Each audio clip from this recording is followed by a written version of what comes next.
Maintenant, parlons de cette peur. La plus grande peur, je pense, qui empêche la plupart des gens de demander, c'est la peur de quoi? Du rejet. Alors, disons que je demande « Comment vous appelez-vous » Je vais voir Suzanne et je lui dis « Suzanne, voudrais-tu dîner avec moi ce soir ?» Imaginons qu'elle dise non. Oh mince. Et tout le monde dit « Jack a été rejeté, c'est tellement triste. » Mais voyons ça objectivement. Avais-je quelqu'un avec qui dîner avant de lui demander? Avais-je quelqu'un avec qui dîner après lui avoir demandé? Ma vie s'est-elle aggravée?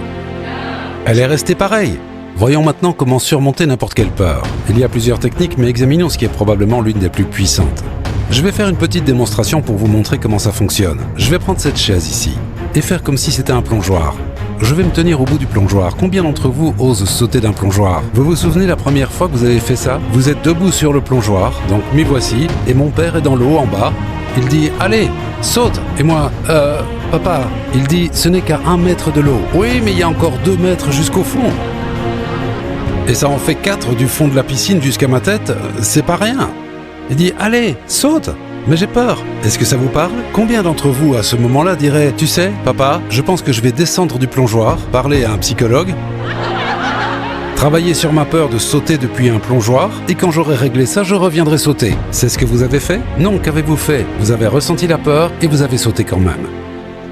Et c'est vraiment le principe qui fonctionne. Pour tout dans la vie.